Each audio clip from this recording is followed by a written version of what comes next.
Listo, mi doctor. Bueno, a mí me tocó exponer el tema de fracturas de sacro, coxis y coxidodineas postraumáticas. Para empezar, en cuestiones del sacro, vamos a hablar un poquito de él. Esta va a ser una estructura ósea que se va a encontrar en la parte final de la columna. Se va a encontrar entre los ilíacos y va a ser la parte terminal. Se va a encontrar articulada a nivel de L5 y al final se va a encontrar con el coxis. Esta va a presentar 6 carillas. Una carilla anterior, la cual va a ser una carilla cóncava, que se van a encontrar aquí los agujeros sacros y van a estar unidos a través de unas crestas sacras anteriores. Es importante mencionar que el sacro igual sirve para cargar todo el peso del cuerpo y distribuirlo a las extremidades. También mencionar que bueno, lo demás tiene otra, hablando de las carillas, tiene una carilla posterior. La carilla posterior, la cara posterior se va a encontrar, se van a presentar varias estructuras en la cual se van a encontrar inserciones ligamentarias. En su parte medial se van a encontrar una cresta medial como tal, que va a ser la fusión de las apófisis transversas del sacro como tal. Lateralmente se van a encontrar una línea intermedia que va a ser la fusión de las carillas articulares. ¿Qué dice Camila? Continuamos, se van a presentar los agujeros sacros posteriores. Camila siempre se mete azul. La cresta sacra lateral, la cual va a ser una fusión de las apófisis transversas. Principalmente va a tener 2 caras laterales. Caras laterales van a encontrar las carillas articulares, donde se va a articular con los ilíacos. La carilla articular va a corresponder principalmente a las 3 primeras vértebras sacras y van a tener una forma de orejuelas. En la cara posterior se va a articular con lo que va a ser el coxis. Hay que mencionar igual que la mayoría de los traumatismos pélvicos se va a quedar involucrado el sacro en un 45% y hay veces que se puede encontrar una fractura de sacro aislada, pero esta solamente se va a presentar en un 5%. El sacro también va a tener, es importante mencionar que tiene varias inserciones ligamentarias, en el cual las más importantes de mencionar son las sacroiliacas anteriores, la sacroiliaca posterior, que va a ser va a ayudar, va a ser un sitio de inserción para el músculo glúteo mayor, el sacroespinoso y el sacrotuberoso, que igual se va a continuar, dice, en su parte distal, para formar lo que va a ser el bíceps femoral. Y también los sacrocoxigios. A este nivel es igual importante mencionar las estructuras nerviosas que se van a encontrar. Aquí se va a encontrar en estrecha relación con el plexo lumbar, ya que junto con el plexo lumbar y el plexo sacro van a formar lo que va a ser el plexo lumbosacro. El lumbosacro, en cuestión del plexo lumbar, cabe mencionar que va a tener 2 ramas principales, una rama posterior que va a ser la del nervio femoral y una rama anterior que va a ser la del nervio obturador interno. Estas se van a fusionar con las raíces nerviosas del sacro y el sacro hay que mencionar que va a también tener raíces superiores al músculo piriforme, las cuales van a ser los nervios glúteos, el glúteo superior y el glúteo inferior. Abajo del músculo piriforme se va a encontrar el nervio piriforme y se van a encontrar como tal el nervio ciático en confluencia de las raíces de lumbares, formando el nervio tibial y el nervio peroneo común, que estas se van a descender como tal y van a pasar por la escotadura ciática mayor y van a formar como tal el ciático. En cuestión al mecanismo de lesión de las lesiones de sacro, vamos a encontrar que van a ser lesiones por mecanismos de alta energía, como choques vehiculares, motocicleta, bicicleta, fracturas por sobrecarga en personas que tienen una fragilidad con osteoporosis, o golpes directos mediante caídas con una contusión directa a nivel del sacro.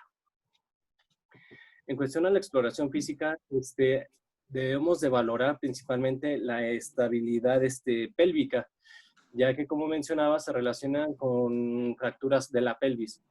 Al momento de explorar la pelvis, también cabe mencionar que si nosotros no encontramos una fractura de sacro y tratamos de reducir la pelvis en un tratamiento de urgencias, hay que tener cuidado con una fractura como tal del sacro. En un 30% se van a diagnosticar tardíamente porque nos vamos a enfocar principalmente a las lesiones que se encuentran en pelvis, no prestando atención al sacro principalmente. Hay que tener en cuenta que puede haber lesiones de las raíces nerviosas y debemos de valorarlas, sus funciones motoras, las funciones sensitivas, así como los reflejos de las extremidades y todos las ramas, los dermatomas, los miotomas. La exploración rectal, valorar el reflejo bulbocavernoso y el cremastérico, ya que como vimos en la placa de los nervios, también el sacro va a dar ramas a lo que va a ser a estructuras viscerales de la pelvis. Y también debemos de hacer una exploración vascular. Es muy importante también valorar en esta parte los tejidos blandos, ya que se pueden encontrar hematomas en periné, que nos puede hablar de una hemorragia interna, o de síndromes como Morella-Bayer, que igual va a ser una urgencia ortopédica. En cuestión de los estudios, para valorar el sacro, vamos a tener que, en primera instancia, vamos a realizar una radiografía anteroposterior, lateral, y dos proyecciones principales de entrada y salida, que van a ser las cefalocaudales y las caudocraneales, para valorar adecuadamente el sacro, que son las que se van a visualizar aquí en las imágenes.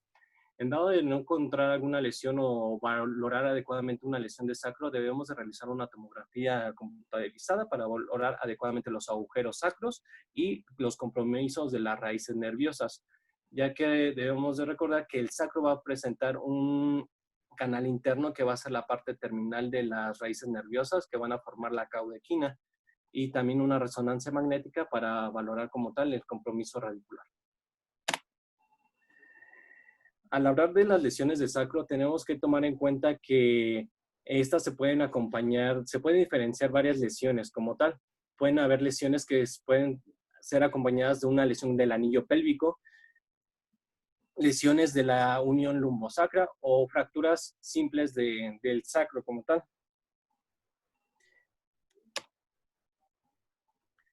Cuando hablamos de una lesión de la unión lumbosacra, debemos de utilizar una clasificación que va a ser la clasificación de Isler.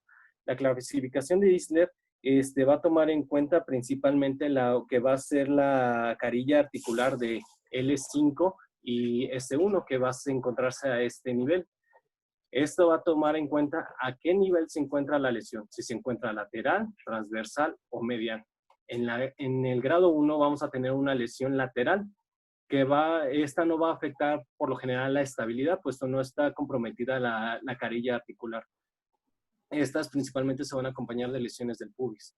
En el grado 2 vamos a encontrar que va a ser una fractura transversal, pero sin compromiso de la carilla articular.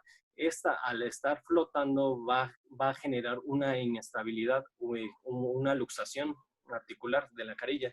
Y en el grado 3 vamos a ver que va a haber una inestabilidad completa porque va a ser como tal medial y va a desplazar totalmente la carilla articular.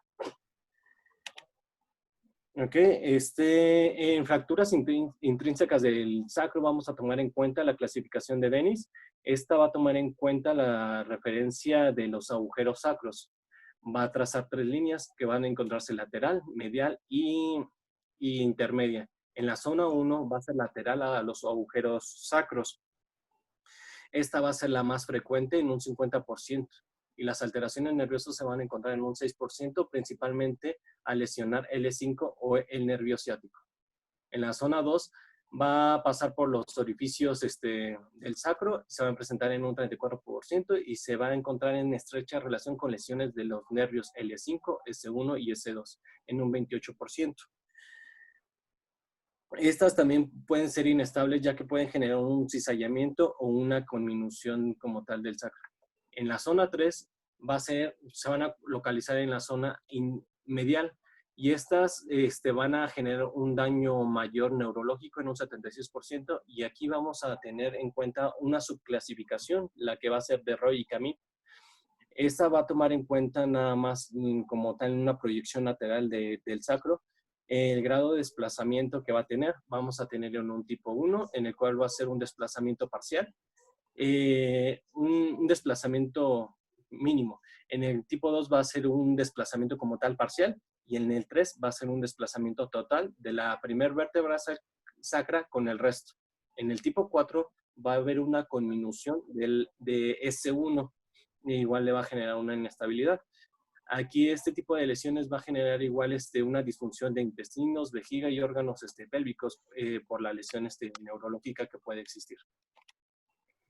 Otra forma de clasificar a las lesiones del sacro va a ser dependiendo de la letra que van a formar el trazo de fractura. Pueden formarse trazos en forma de H, en forma de U, en letra lambda o en T.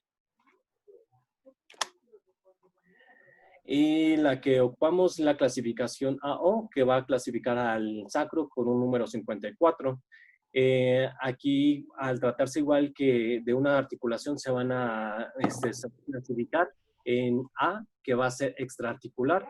En el A1 vamos a tener que va a ser una fractura con una lesión mínima del sacro o una lesión igual de lo que va a ser la articulación sacrocoxígea.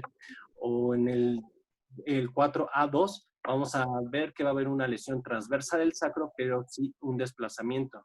En el 54A3 va a haber una fractura del sacro transversa, pero aquí sí se va a encontrar desplazada. En el 54B vamos a encontrar que va a ser una fractura parcialmente articular. En el 54B1 va a haber una fractura vertical, que va a corresponder a lo que va a ser una fractura de Dennis 3. En las fracturas 54B2 va a ser una fractura unilateral que va a afectar como tal en la articulación sacroiliaca sin compromiso de los forámenes sacros. Y en la 34B3 va a ser algo similar, pero aquí el trazo de fractura sí va a pasar por los forámenes sacros. En la clasificación 54C, que va a ser articular, estas van a ser las más graves, en el cual vamos a tener una 54C1, que va a haber una afección como tal de los forámenes sacros y de las carillas articulares de L5 y S1. En la 54C2 va a ser bilateral la fractura, y en el 54C3 va a ser una conminución del sacro.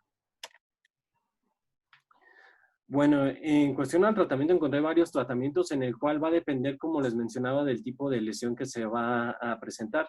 Si hay en el número 1, si encontramos una lesión que va a estar relacionada con afección del anillo pélvico, esta también debe de ir enfocada a la reparación como tal del mismo, y van a ir como tal de la mano.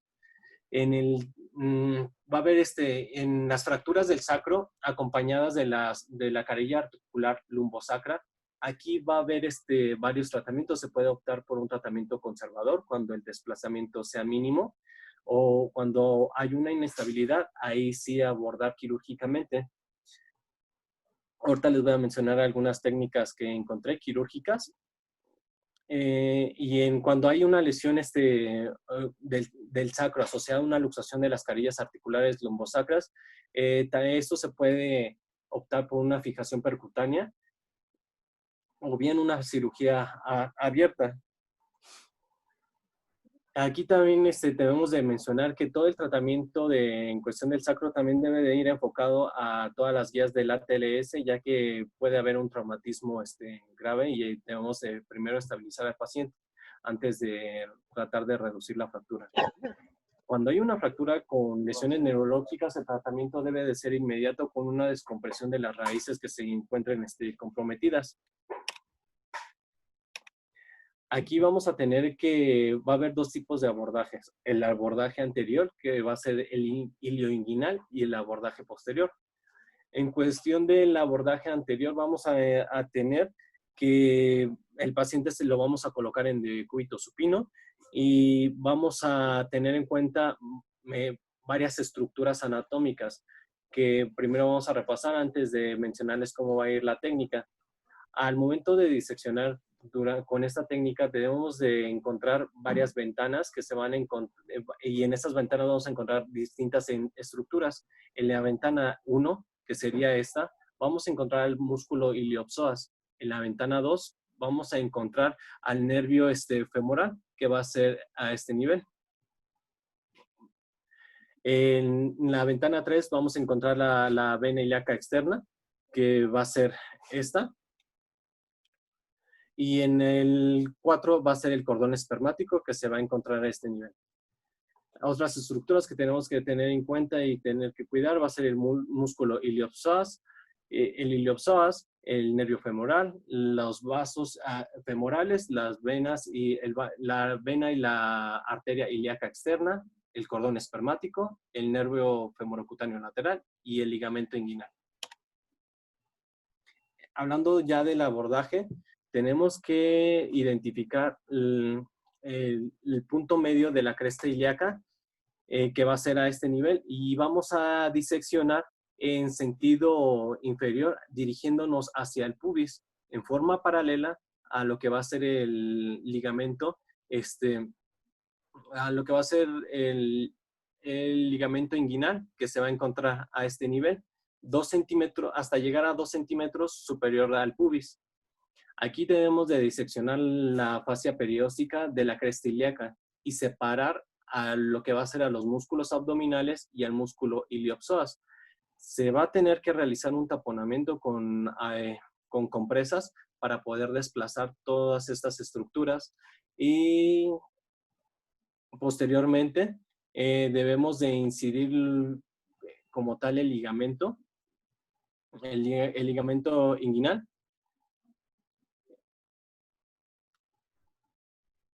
El ligamento inguinal, principalmente tomando a 5 milímetros de lo que va a ser la parte superior, ya que a este nivel va a pasar como tal el nervio femorocutáneo externo. Tenemos que respetar este nervio principalmente, que se va a encontrar aquí. Tenemos que diseccionarlo y vamos a tener que encontrar el tendón conjunto y identificar la cintilla iliopectina, que va a ser toda esta banda que se va a encontrar a este nivel, para poderte cuidar lo que va a ser todo el paquete vascular femoral, que se va a encontrar como tal los vasos femorales. Y una vez identificado, se tendrá que desplazar estas estructuras. En casos que no se pueda visualizar adecuadamente los planos anatómicos para identificar la articulación sacroiliaca, podemos hacer también disección de lo que va a ser el músculo recto anterior, y para exponer el espacio de Retzius. Este espacio de Retzius menciona que va a ser un espacio que va a estar delimitado por la cara anterior de la vejiga y la cara posterior del pubis. Es muy importante igual mencionar que se debe de colocar una sonda Foley para evitar igual lesionar como tal la vejiga. Debemos de, ya una vez que desplazamos todo el paquete femoral, debemos exponer como tal la articulación sacroiliaca, desplazando como tal todas las estructuras. Una vez identificado la articulación femoroiliaca, se deberá de hacer el procedimiento como tal que vayamos a realizar. Es muy importante también en cuenta de tener en cuidado, va a haber una estructura que se le va a conocer como corona mortis. Esa es importante identificarla. Esta va a ser una confluencia entre la ilíaca externa, la obturatriz y la epigástrica profunda. Menciona que igual si hay una lesión de esta puede ser mortal, como lo dice su nombre, porque puede generar un sangrado profuso. Posteriormente, ya que terminamos de reparar la lesión sacroiliaca, debemos hacer una reparación de todas las estructuras, reinsertando el músculo recto abdominal, reparando el conducto inguinal, la saponeurosis de los músculos oblicuo mayor y dejando drenajes. Los drenajes se deben de colocar en lo que va a ser el espacio de Retzius, la lámina cuadrilátera o la fosa ilíaca. Hay otro abordaje, el abordaje posterior. Menciona que el abordaje posterior se va a preferir en algunas lesiones, ya que va a haber menos lesión de las estructuras nerviosas. Aquí tenemos que hacer una incisión vertical, identificando la espina ilíaca posterior-superior a 2 dedos lateralmente a esta espina. Debemos de hacer una incisión vertical de 10 a 15 centímetros y despegar lo que va a ser la inserción del músculo glúteo mayor, que va a estar insertado en toda la cresta. Se debe exponer la cresta ilíaca e identificar el músculo glúteo medio, el cual se debe de separar. Y tenemos que tener el cuidado de no lesionar los vasos y nervios glúteos a nivel de la escotadura asiática, que se van a encontrar a este nivel.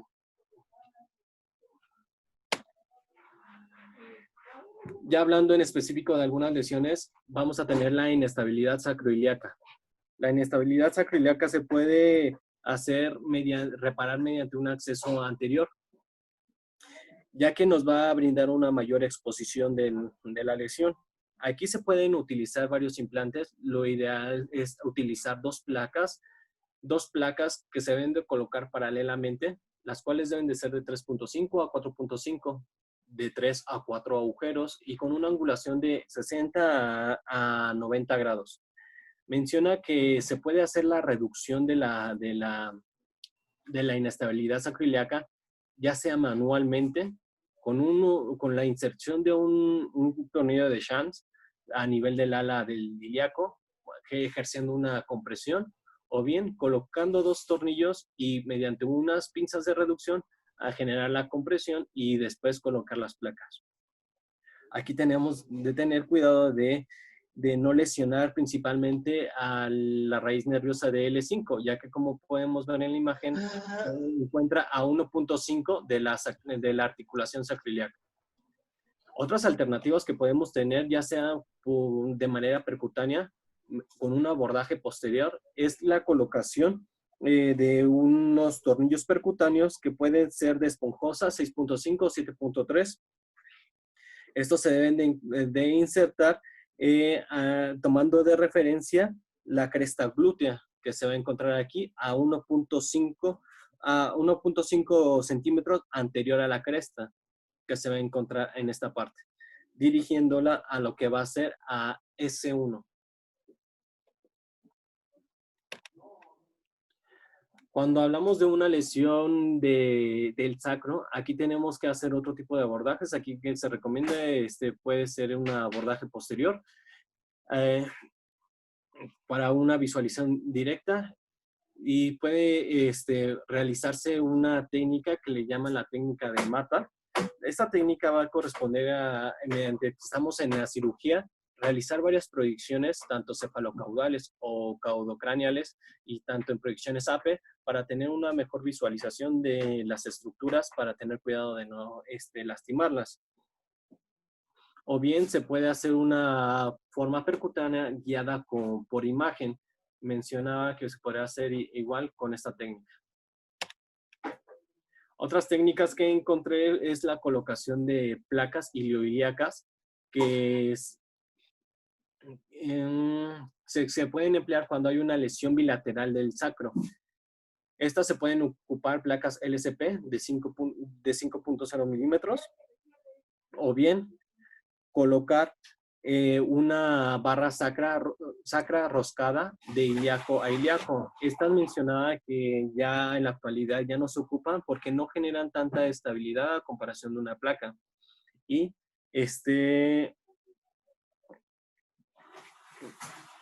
realmente es mejor poner como tal una placa en esta parte.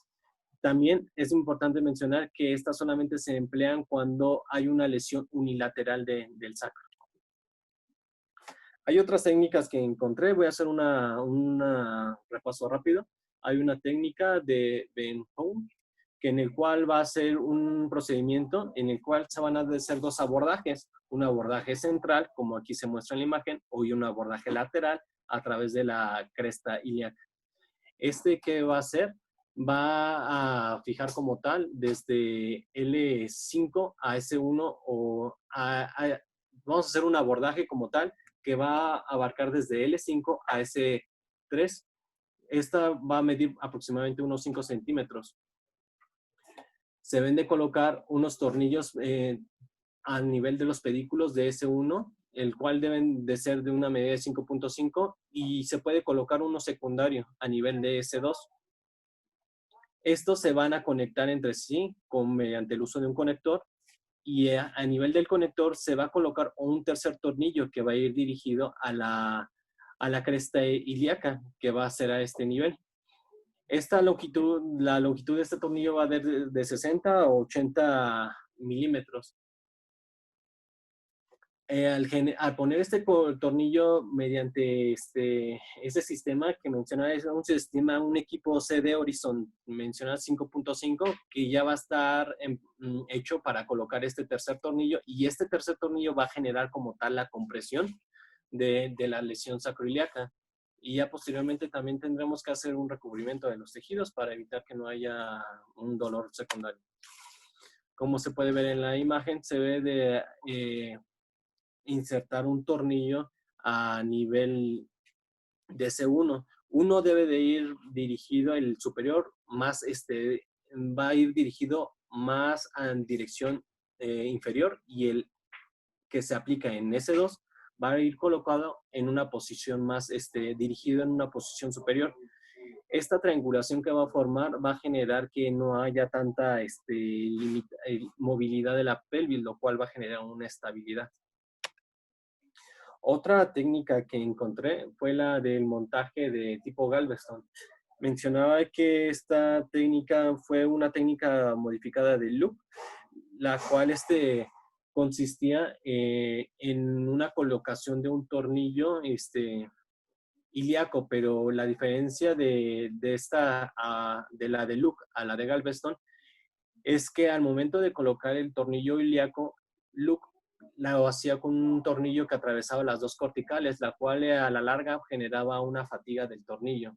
Galveston, lo contrario, coloca un tornillo en el ilíaco, pero que atraviesa a nivel de las dos corticales. Aquí es muy importante, igual se deben de colocar dos tornillos con un vástago en forma de L, que va a unir en primera un vástago recto que va a unir los dos lados del sacro de S1, y una forma de L, el vástago se va a unir al tercer tornillo que se va a anclar al ilíaco. Otra técnica que encontré fue la de SAR, en el cual se va más o menos algo similar, que se va a colocar un tornillo a nivel de S1, un tornillo a nivel del ilíaco, pero esta va a generar un vástago en forma de ángulo. Al colocar este vástago, igual se puede ver la compresión de la lesión sacroiliaca, y eso nos va a reducir como tal la lesión. Esta mencionaba que solamente se puede ocupar en lesiones de tipo 1 de Dennis, ya que nada va a afectar la columna lateral. Y aquí, de igual manera, se puede hacer un enclavamiento del tornillo a nivel del ilíaco para que no genere lesiones, que no genere un dolor posterior por el contacto que existe con la piel. Hay otra técnica, la de Ensencaya, en el cual va a utilizar una placa y un tornillo a nivel de S1. Dice que esta placa va a generar una mayor estabilidad, y la placa va a tener un orificio en el cual se va a colocar un vástago dirigido hacia S1, y esto va a ayudar a generar una mayor compresión y dar la estabilidad que nosotros requiramos. Hay otros que menciona que hay otros abordajes lumbopélvicos, como el de Norod, en el cual se van a ocupar barras que van a ir desde L4 a L5, y también va a haber tornillos que se van a encontrar a nivel del ilíaco. Aquí mencionaba que al colocar las barras de las lumbares, tenemos que hacer una distracción con los tornillos colocados a nivel del ilíaco, apoyándose a este nivel con de L5 y a nivel del primer tornillo del ilíaco, para no generar una inestabilidad al traccionar este tornillo. Posteriormente de que se hace esa distracción, vamos a recuperar un poquito la altura de la lesión y ya lo único que nos faltaría es dar compresión o una distracción transversal de la lesión para, como tal, reducir la lesión. Otra técnica se llama la triangulación de Schlauder. Va a ser una fijación a nivel de L4 o L5. Aquí se va a apoyar más o menos similar a la anterior, pero aquí nada más va a ser una simple barra. Se puede ocupar un vástago de 4.5 milímetros y esto va a generar la distracción o compresión dependiendo de lo que nosotros vayamos a requerir. Entre las complicaciones que vamos a tener en estas lesiones de sacro van a ser principalmente de lesiones, complicaciones tromboembólicas, en el cual se tienen que dar profilaxis ante ello, infecciones, hematomas, síndrome de Morel-Lavallée, lesiones nerviosas o lesiones de órganos internos. Principalmente estamos hablando de la vejiga, la cual, como mencioné, se tiene que proteger mediante la colocación de una sonda fólica.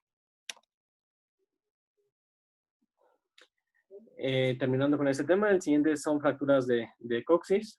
Este es un tema un poquito más rápido. El coxis va a ser una estructura igual ósea que va a ser la parte final de la columna vertebral. Sus medidas van a ser de 3 a 4 centímetros y va a estar constituida de 3 a 5 vértebras y se va a articular con el sacro. Y se va a unir a él mediante ligamentos sacrocoxigios que se van a adherir a las apófisis transversas igual a los cuernos del coxis. Las causas de la lesión del coxis van a ser traumatismos directos, secundario igual a caídas. Puede lesionarse, menciona, inclusive durante un parto instrumentado o andar en bicicleta. Los factores de riesgo menciona que principalmente van a ser las mujeres, ya que van a tener una mayor laxitud del coxis, la edad avanzada por la osteoporosis, la reducción de la masa muscular, ya que ante una contusión no hay tanto que amortigüe el golpe, o realizar ciertas actividades deportivas. El cuadro clínico va a ser un dolor, el cual va a agravarse principalmente al sentarse o al levantarse. El dolor también se va a ver agravado al evacuar y va a haber un dolor a la palpación. El diagnóstico se va a hacer principalmente mediante examen clínico. Un tacto rectal mencionaba que anteriormente se realizaba, actualmente ya no se realiza con frecuencia. Se puede realizar una radiografía o una resonancia magnética o una tomografía principalmente. El tratamiento en la mayoría de los casos va a ser conservador, el cual va a ser mediante el uso de analgésicos, el reposo, evitar el estreñimiento. Se va a tener que dar medicamentos para ablandar las heces, el uso de donas ortopédicas y se pueden realizar infiltraciones con anestésicos y esteroides. Se puede realizar una cirugía que es la coxigectomía. La coxigectomía puede ser de dos tipos. Una coxigectomía total, en el cual se va a extraer totalmente el coxis, quitando músculo, ligamentos y periósteo. Y la coxigectomía subperióstica, que va a dejar intacto el periósteo, los músculos y los ligamentos. Se dice que estos procedimientos quirúrgicos actualmente ya no se realizan con tanta frecuencia por el alto riesgo que hay de infecciones y porque realmente no reducen tanto el dolor posterior. En cuestión a la coxigectomía subperióstica, que es la que más se realiza porque no trae tantos efectos secundarios, se debe de preparar al paciente 2 días previos mediante enemas o se debe preparar el colon. Se debe de realizar profilaxis antibióticas durante la intervención. Menciona que se podrá realizar con cefazolina, 1 gramo, durante la inducción de la anestesia. Se debe colocar al paciente en decúbito prono con ligera flexión de la cadera y se debe hacer una incisión entre el pliegue interglúteo. Se puede abarcar desde el sacro hasta la punta del coxis, haciendo una incisión de 5 centímetros. Se deben de disecar todos los planos que realmente por su como se va a encontrar superficialmente, no va a ser difícil de encontrarlo. Se deben de desperiodizar como tal todo el coxis y se debe mantener como tal los que le mencionaba, el periósteo, los músculos, los ligamentos. Después de esto se debe realizar una hemostasia correcta y debe cerrarse el periósteo con Vicryl y posteriormente también los planos superficiales y piel. El tercer tema que me tocó ver es el coxigodinia. La coxigodinia va a ser un dolor localizado en la región del coxis. Este va a ser una clínica similar a una fractura, va a ser un dolor que va a aumentar al sentarse o al levantarse las personas. Esto la etiología principalmente va a ser igual que las fracturas, una caída, un parto. El sobrepeso puede, puede desencadenar una coxigodinia debido a la mecánica que realizan ellos al momento de sentarse. También es importante mencionar el tiempo de evolución, ya que mencionaba que si después de un traumatismo se presenta dolor en un mes posterior, se puede relacionar al mismo traumatismo. Sin en cambio, se presenta después de un mes, hay que relacionarlo a otras causas. En personas con sobrepeso es más común que se presenten las luxaciones y en personas delgadas la hipermovilidad del coxis. Como les mencionaba, una persona al momento de sentarse, el coxis va a generar una flexión. Esta flexión va a ser de 0 a 25 grados normalmente. Y en las mujeres, aquí me equivoqué, es al revés, se puede ser normal hasta 30 grados, ya que ellas van a tener mayor movilidad. En una persona obesa al momento de sentarse, menciona que el peso lo va a cargar directamente por la cantidad de masa que va a tener, no permitiéndole al coxis tener el tiempo suficiente para que se flexione, lo cual va a generar que la punta del coxis se luxe como tal. En personas delgadas, el coxis, lo contrario, va a generar una mayor movilidad. Esto igual puede desencadenar dolor.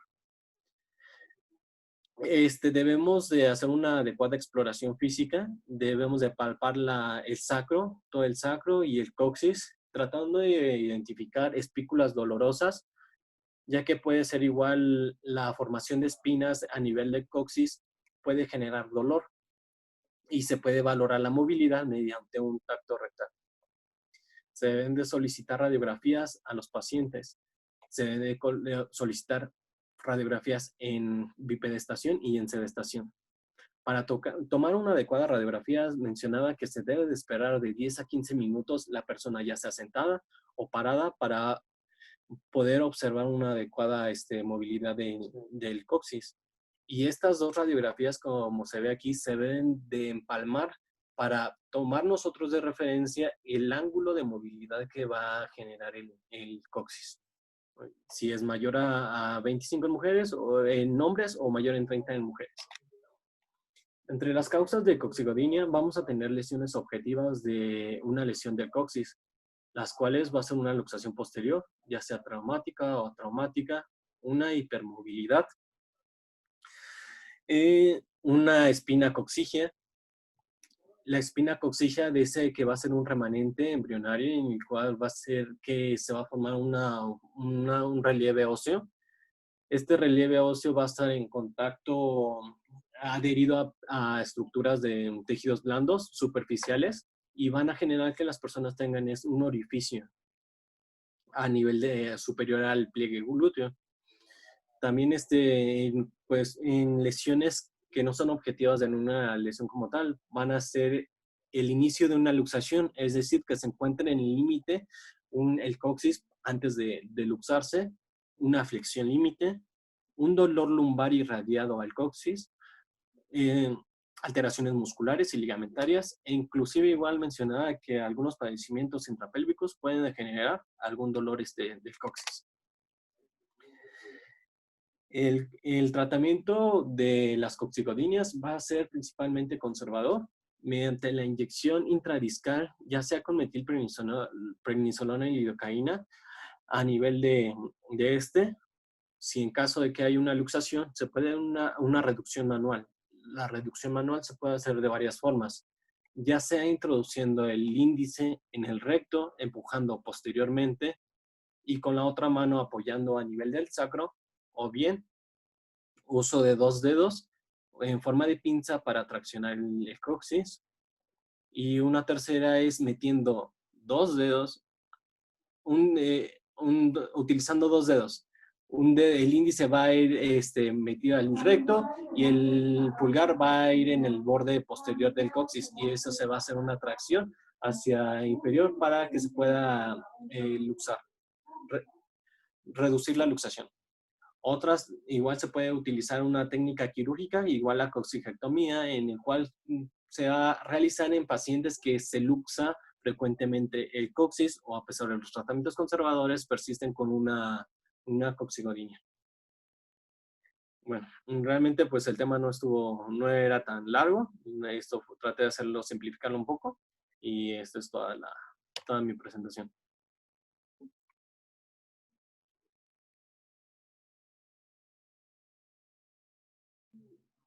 ¿Alguna duda?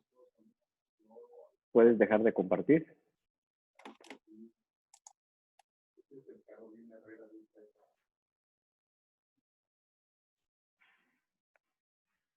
¿Está el doctor Ugalde contigo, Adán? Sí. ¿Qué quieres? Yo sí tengo una duda, pero va dirigida con él. Digo, si alguien más me puede aportar adelante, ¿no? Pero se me ocurrió con él. ¿Ya apagues tu cigarro? Ya nos llegó el humo hasta acá. Es para evitar el COVID. Oiga, mi pregunta es, en las fracturas de coxis que mencionó Adán, las 2 técnicas quirúrgicas, ya, no tanto en lo que dijo Adán, sino mi pregunta es más dirigida a su experiencia, pues, ¿realmente qué tanto puede valer la pena realizar esa cirugía? La mayoría de los pacientes que nos llegan así al Zaragoza, normalmente las manejamos conservadoramente, pero no sé si sea lo ideal, más allá de lo que mencionó Adán, pues. ¿Cuántas fracturas de coxis has visto? A lo mejor como 4, tal vez, cuando mucho. Son muchas. Casi no se ven. Mira, la tendencia, por ejemplo, con el doctor Luque era siempre manejarlas de forma más conservadora. Y el dolor residual crónico que puede quedar, manejarlo sintomáticamente, inclusive con infiltraciones. La experiencia es que en personas jóvenes, inclusive, hacer la resección de coxis. Y en personas añosas, mejor manejarlo conservadoramente y sintomáticamente con infiltraciones. La evolución no es tan buena en la quirúrgica. De todos modos va a quedar doloroso y el riesgo de infección ahí, a mí me ha tocado verlas. Está latente y evolucionan mal, a veces hasta con fístula. Entonces, yo soy de la idea que me dejó el doctor y tratarlas lo más posible conservadoramente. Y el otro tiene endometriosis. Se te quedó un tampón, hijo. Andas metiendo la nariz. Gracias, Doc. Gracias. No voy a activar nada. Yo también tengo otra duda. Esa sí es para Dan, porque él fue el que resolvió el tema. Mencionaste varios de tus tratamientos quirúrgicos. Muchos iban dirigidos hacia las luxaciones sacroiliacas. Pero ¿qué pasa a final de cuentas, el tema era fracturas de sacro? ¿Qué pasa con las otras fracturas? ¿Qué técnica quirúrgica viste que se podían recomendar más? Mencionaba que igual en las fracturas de sacros también mediante un abordaje posterior se pueden colocar mini placas. Pero ahí tenemos que tener mucha precaución porque ahí van a transcurrir las raíces nerviosas.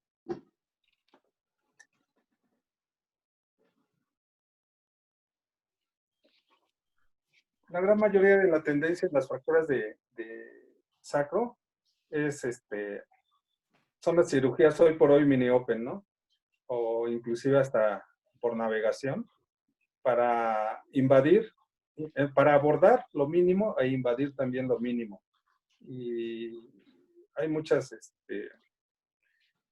tendencia a hacerla mínima invasiva, tornillos percutáneos, inclusive placas deslizadas también para no hacer un abordaje extenso.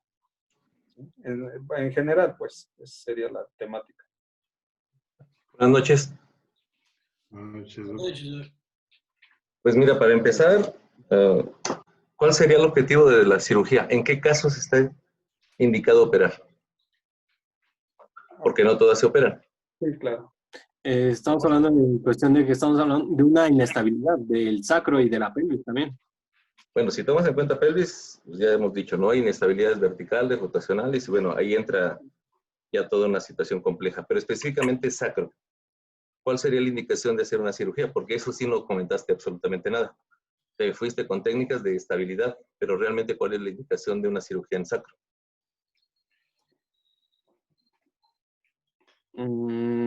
¿Alguien que le ayude? Igual cuando hay un compromiso de los forámenes. Ok. Un compromiso nervioso. ¿Verdad? Como porque ahí pasan las raíces. Y de entrada, ¿qué debemos de hacer? Que eso no comentaste. Entonces, una descompresión que es una laminectomía. ¿Vale?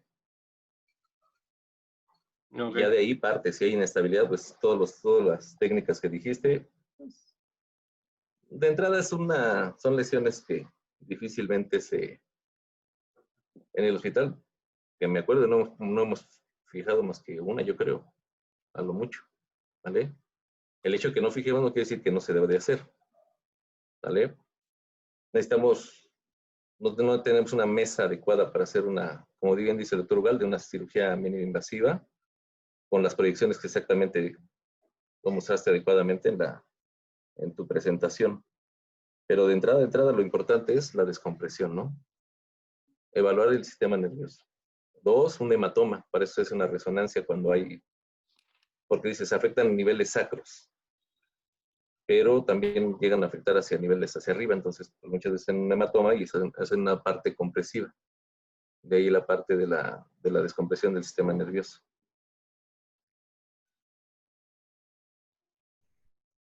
¿Qué más? La cirugía mínima no se hace nada más teniendo el tornillo y no, se necesitan. No, sí, hay varias. Y tener una adecuada, sus accesorios, con todo. La mesa de máquina que tenemos tiene 25 años y apenas si podemos hacer algunas cosas, ¿no? Sí, necesitamos una de estas mesas translúcidas de plano adaptar una tabla, ¿no? Sí. Y eso, el problema de la posición, porque tenemos que dar un flex forzado para poder dar adecuadamente las proyecciones de entrada y de salida, ¿no? Que son las que se utilizan. Sí, para conjuntamente manejar el floros con ella. Sí, es vital, ¿no? Sí. ¿Qué más? Del coxis, digo, en el hospital hemos quitado, en los años que llevo ahí, 2 coxis. Y eso, obviamente, por un dolor de difícil control y básicamente es la resección, ¿no? Como bien dijiste.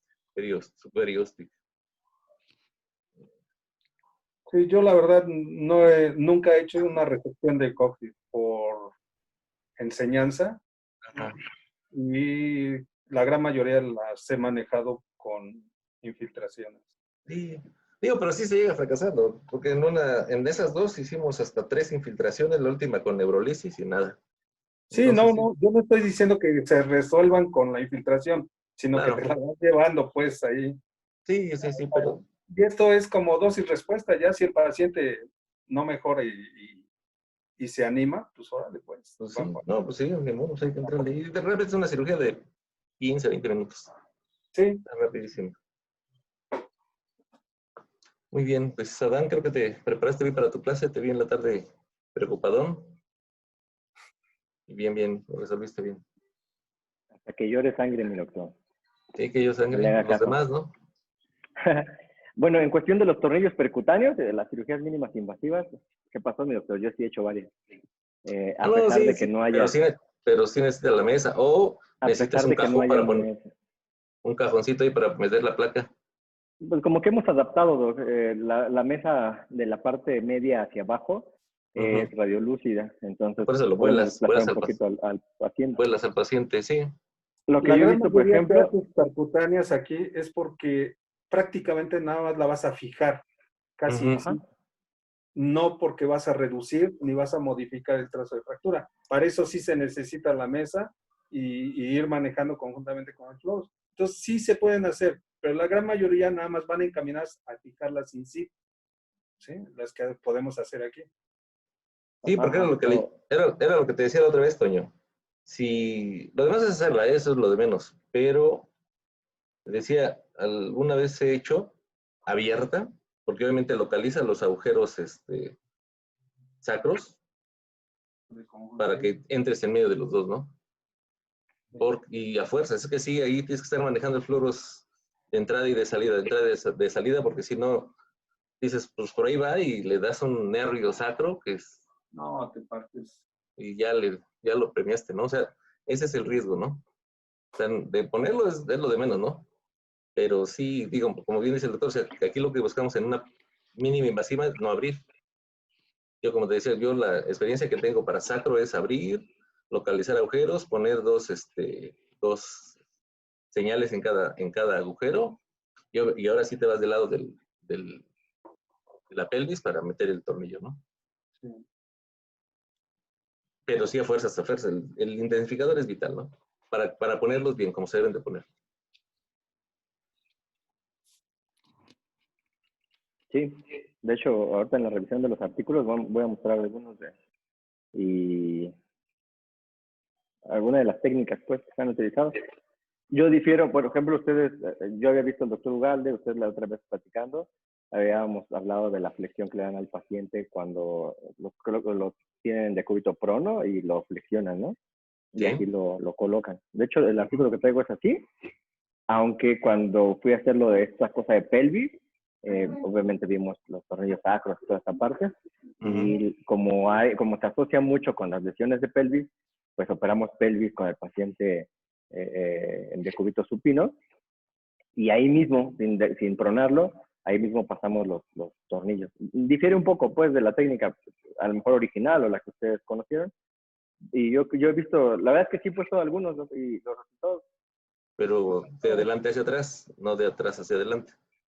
Así es. De lado. Sí, por eso de lado, pero entras viendo por delante los agujeros. O sea, necesitas ver a fuerzas del sacro, o sea, no a ciegas, pues. Por algún lado tienes que ver agujeros.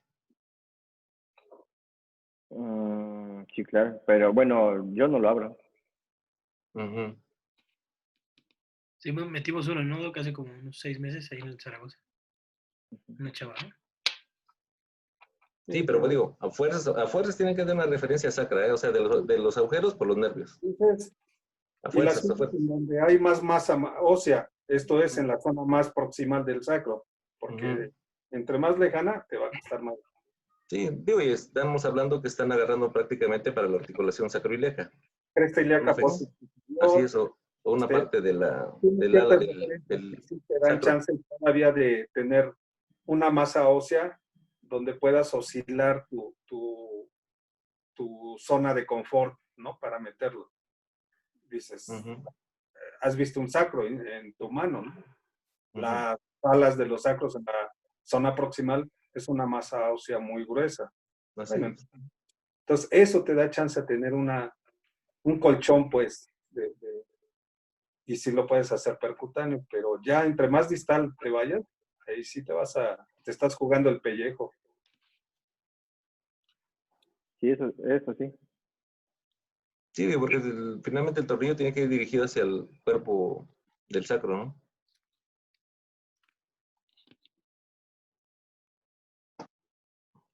¿Qué más, Doñito?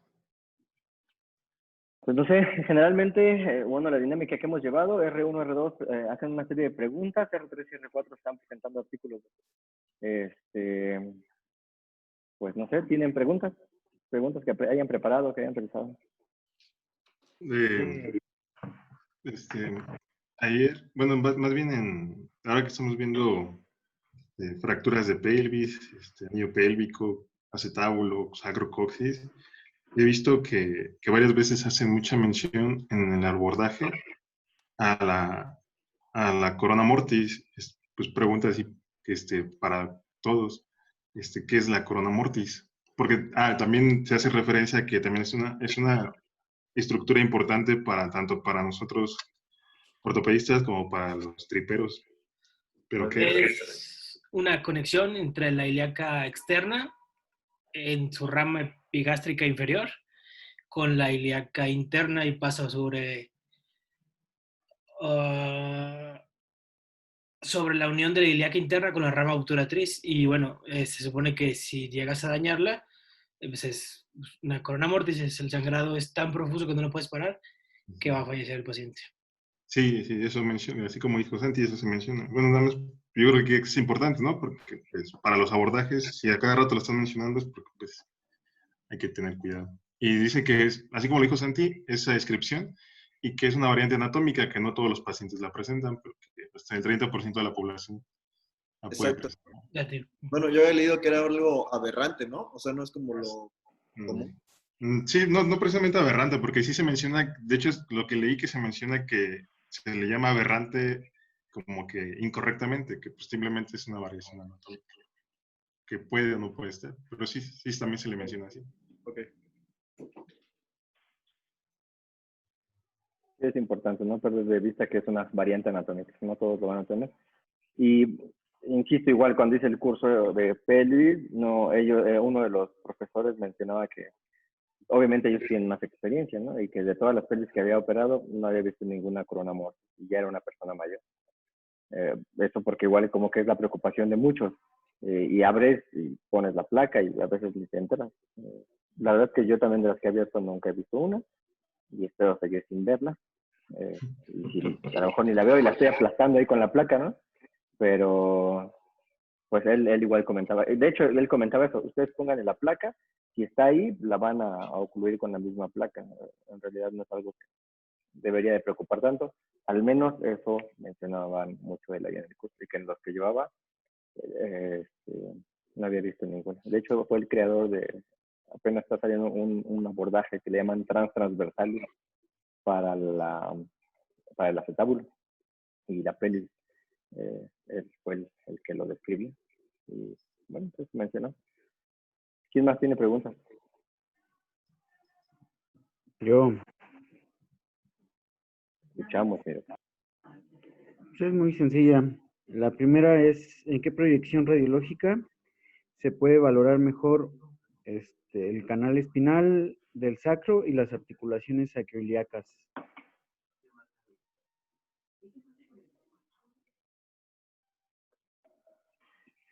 No sé, R1.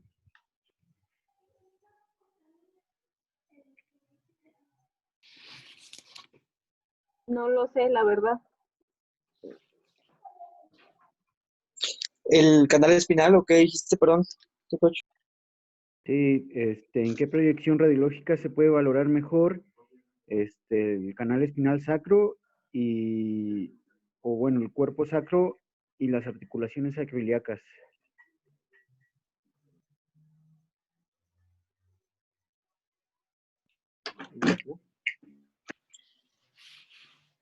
No estoy muy seguro. Y creo que en la lateral de columna lumbosacra. O sea, ¿en qué proyección podemos ver mejor el cuerpo del sacro? Sería en una proyección de entrada del anillo pélvico o de entrada del pélvica. En 60 grados, ¿no? Eso es importante saberlo. O sea, ¿qué se ve en cada o qué buscamos en cada proyección? Porque pues podemos pedir radiografías en búsqueda de algo, ¿no? Pero tenemos que tener en cuenta que en ciertas proyecciones tenemos que valorar ciertas estructuras. Aunque bueno, la radiografía no es o tiene un limitantes para las fracturas del sacro, el ataque de elección, pero sí es importante porque, por ejemplo, fracturas de sacro generalmente están asociadas a otras lesiones, ¿no? Entonces, ¿cómo vamos a sospecharlas? Pues primeramente con las radiografías. Entonces, en una radiografía de entrada de pelvis vamos a valorar adecuadamente lo que es el cuerpo sacro y, y las articulaciones sacroiliacas, ¿vale? Entonces, hay que ver en cada proyección qué es lo que tenemos que valorar, ¿vale? Reúnos. La Muy otra bien. pregunta es, de acuerdo a la clasificación de Dennis, ¿qué zona es la que más frecuentemente se lesiona? Me la ganaste, perro. ¿Y cuál es la zona con mayor tasa de lesión neurológica? La 1 es la que más se lesiona y la 3 es la que tiene más lesión neurológica. Dale. Sencillas, pues. Solo tengo esas. Iba a preguntar esa. güey. El viejo truco. Oye, ¿y dónde está Wilson, Miguel? Ew. Ese es náufrago. ¿Dónde está Wilson? Ah, ya. Ya el lunes ya regreso. Dale. ¿Te bañas? Sí. Esta sí es pregunta para R1. Creo que es más básica todavía. Y va en base a lo que dijeron ustedes de la columna de Denis. Cualquiera de los dos que me quiera contestar. Nada más, ¿cuál es en qué se divide pues la columna de Denis, ¿no? O una de sus partes. Con que me digan una de sus partes es suficiente. Una cada quien. O sea, ¿qué la delimita? Pues de dónde a dónde vamos. Pues como tal lo mencionaron en la clase como los orificios, ¿no? Si es lateral, si pasa entre los orificios o si es medial a este. No, la columna de Denis, o sea, tú ves la proyección lateral, una radiografía, pues, si así lo quieres ver, y se va a dividir en 3. Entonces, se delimita así de, el 1 va de tal a tal lugar, la 2 a tal lugar, y la 3 de atrás a tal lugar. El anterior es son los 2 tercios anteriores del cuerpo vertebral y el medio es el tercio posterior y el posterior está formado por el arco posterior.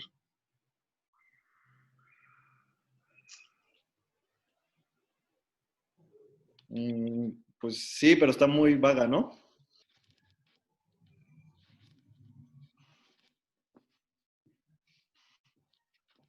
Dile. O sea, por ejemplo, la anterior, de hecho en la clase que voy a dar mañana voy a explicar esto, pues, pero la anterior va del ligamento longitudinal anterior a la porción del Sí. disco. Ajá. Eso es lo que Ah, me sí. Digo, de todas maneras mañana lo vamos a ver, pero bueno, para que lo vayan leyendo, ¿no? Danis no solo contempla las estructuras óseas, sino toda la que le da estabilidad a la columna, desde su sistema ligamentario, como dijiste, el ligamento longitudinal anterior, hasta el más posterior, que es el ligamento supraespinoso, pasando por el posterior, el longitudinal posterior, las facetas articulares y complejos articulares con su cápsula, porque son articulaciones sinoviales. El interespinoso y también inclusive el mismo ligamento amarillo da cierta estabilidad en el arco posterior, ¿sí? Y obviamente el interespinoso, no solo las estructuras óseas, ¿sí? Gracias, Doc. Ya, para que no estés Esa fue molestando. trampa, Temo, porque esa fue pregunta de otro tema. Sí, por eso dije que mañana lo voy a decir de todas maneras y para que le echen una leída. Mañana lo vuelvo a preguntar. Mañana lo vuelves a preguntar. Mañana lo voy a preguntar. Es que ahí hubo confusión, Temo. Tú hablas de las columnas de Dennis en la columna, hasta, bueno, en la columna... El esquema que presentó Adán fue otro. Sí, ese es, Sí. Pero son esa las es la zonas de clasificación. Dennis, es diferente. Sí. Bueno, y por último, pregunta muy sencilla para R1. De acuerdo a lo que leyeron y lo que vimos en clase, ¿cuál sería un tratamiento en urgencias para un paciente con un trauma coxígeo que tiene coxigodinia, ¿cuál sería su manejo? ¿O qué es lo que le harían? Llega paciente, cae en sedestación y acude con ustedes porque presenta dolor. ¿A Pedro? ¿Tratamiento en urgencias? Sí, te llega el paciente así como te lo describí. ¿Qué es lo que le haces?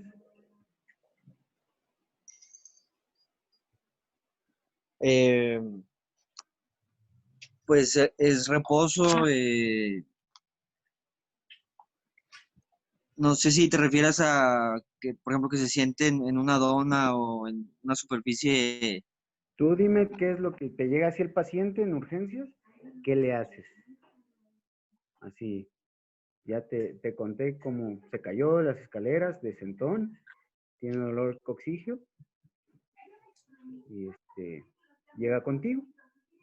¿Qué manejo le das o cómo lo abordas? ¿Qué proyecciones radiológicas le vas a pedir? ¿Y qué esperas ver? ¿Y qué manejo le vas a dar? Pues si vas, primero le tomas radiografías, API laterales de columna de sacro y coxis.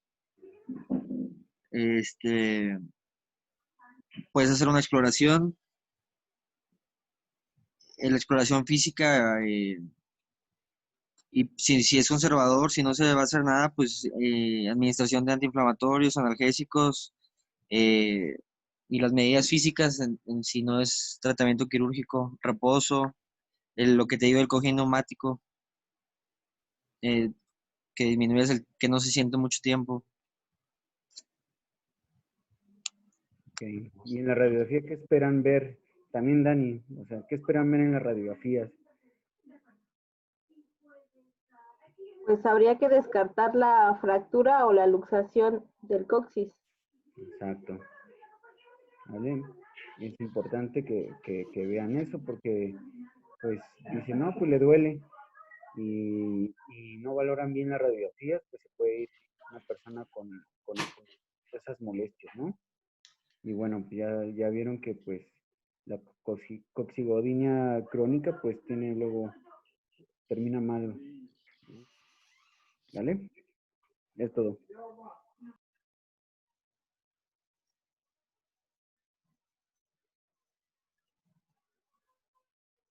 Bien. A ver, una pregunta para Tecoch, que anda muy preguntón. ¿El disco duele? El disco... Sí, cualquier disco. El de José José, dice el Teco. Sí duele. De esa pregunta la Rubí, que si duele, ¿no, Rubí?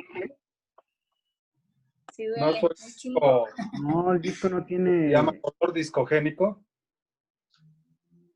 No tiene... ¿No tiene? Sí, bueno, no, como tal el disco no, ¿No? sino la estructura que lo rodea. ¿Cuál es? Ay, no me acuerdo ahorita cómo se llama, pero sí. O sea, el disco como tal no tiene inervación, sino es la ¿No? periferia. ¿Y entonces qué hace el disco, el nervio sinovertebral? ¿No has oído del plexo de Gray? No. Ese no. Bueno, pues te va a quedar de tarea ahora. Y Sí, no la dices mañana. perfecto. ¿Vale? ¿Plexo de qué? De Gray. De El Gray. nervio sinovertebral.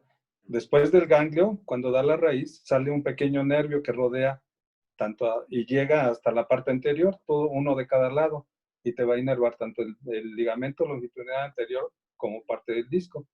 Y si hay dolor discogénico. De hecho, una prueba todavía válida a estas alturas para diferenciar entre si es o no dolor discogénico, hacer una discografía, ¿sí? Percutánea.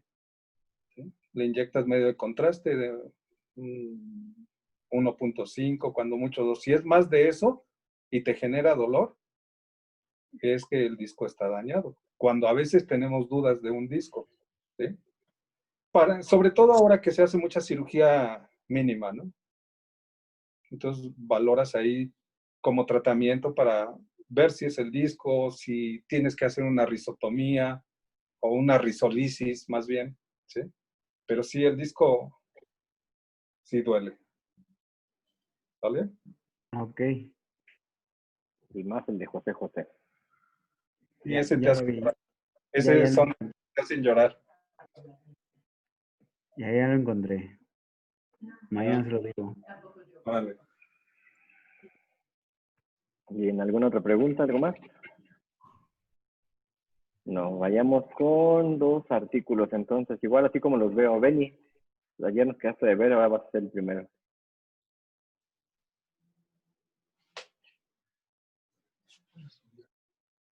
Ayer pensé que era de descanso, día libre. No hubiera activado mi cámara y me hubiera zafado como todo, pero bueno, mi honor. A ver, déjenle tomar.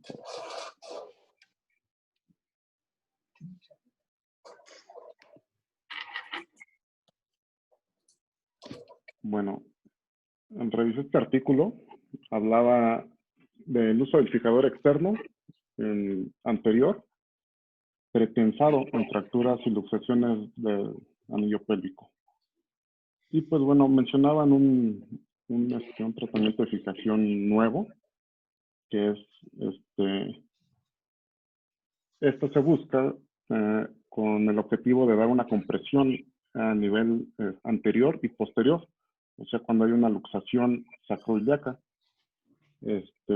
Y pues bueno, la técnica que mencionaban es, primero colocaban los tornillos shunt, que eran supracetabulares. Posteriormente, se hacía una reducción lo más anatómica posible para obtener la sínfisis del pubis alineada, y mediante esa alineación ya se colocaba una barra rígida.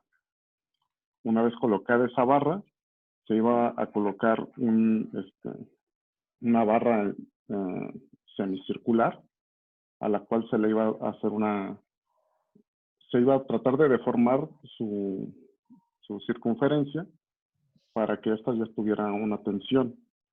Una vez que ya estaba pues deformada este fijador, esta barra, se colocaba en la posición, en la región anterior. Y una vez ya bien fijada a los shunts, se quitaba la barra transversa, ocasionando pues un efecto de tensión en la región posterior. Y pues bueno, aunque eso iba a tener un poquito de desalineación en la región anterior del pubis. Pues ya muestran los casos de cómo de estos pacientes. Fueron 13 pacientes los que recibieron este tratamiento, y se les dio de primera instancia porque eran politraumatizados. De estos pacientes, la mayoría, 10 eran pacientes con una fractura pélvica inestable. La edad promedio eran de 44 años, 6 presentaban fractura de columna y una con fractura de fémur. Y pues bueno, nos habla de que es un tratamiento inicial para evitar el sangrado interno y mantener el anillo pélvico íntegro. Y pues aquí nos pone un ejemplo de cómo se hace esta colocación. Primero de los shunts supracetabulares, después la barra, se hace una corrección de la sínfisis, se hace una distracción del fijador curvo y se colocaba. Una vez colocado, y se iba a retirar la barra transversa, y así es como iba a quedar el fijador. Aquí otro ejemplo de este paciente que se cayó cuando estaba manejando su tractor de 7 metros de altura, y pues tuvo fractura de coxis y también una exposición grado 2. Y cómo se logró la reducción con este método de fijación externa. Y pues bueno, creo que son técnicas nuevas que nos pueden ayudar. Ya es el que, clamp pélvico, ¿no? ¿Manda? Es el clamp pélvico, ¿no? Sí. Oye, si iba en un tractor, probablemente más bien era grado 3, yo creo, ¿no? A ver, Benito, pues tú dinos la clasificación. Aquí está tu imagen. No, pero por la zona, pues, no en un tractor.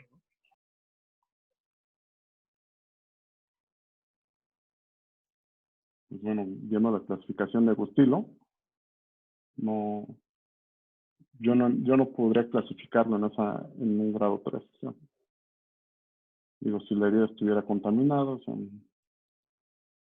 probablemente. Y pues bueno, ese es el artículo para eso.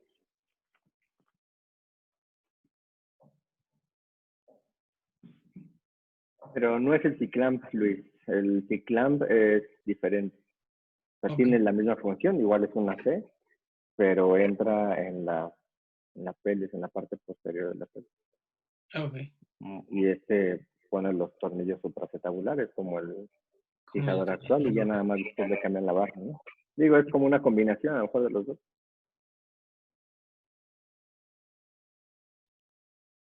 Pero bueno, como urgencia cualquier fijador, ¿no? Ujú. Que ya quedamos que no se abre, ¿no?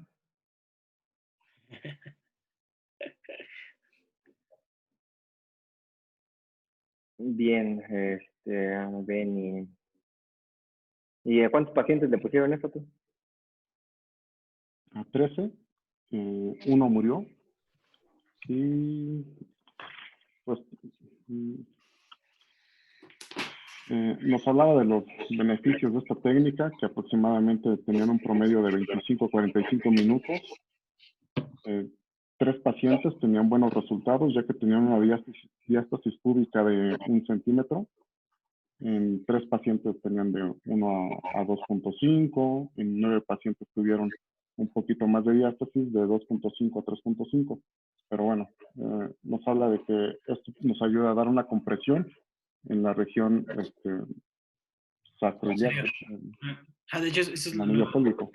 lo importante de este, el que tú mencionas y el que mencionaba el doc, que en fracturas TILE C hay inestabilidad anterior y posterior y tienes que darle estabilidad a los dos, ¿no? Anterior y posterior, cosa que el AO convencional anterior no te lo va a dar, entonces eso es lo importante de estos dos, o lo padre, pues, ¿no?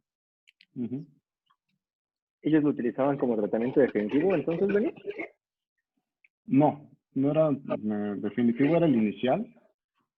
Pero bueno, si veían que se mantenía, lo podían dejar ahí.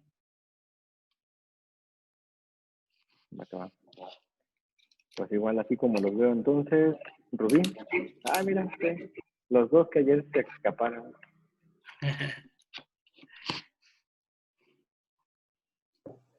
Yo leí acerca de algunas complicaciones en fracturas del coxis, que no sé, Adán no mencionó tanto de esto, quizá no son tan frecuentes, pero creo que cabe considerarlas. Una de ellas es un reporte de un caso de fuga de líquido cefalorraquídeo posterior a una fractura del coxis.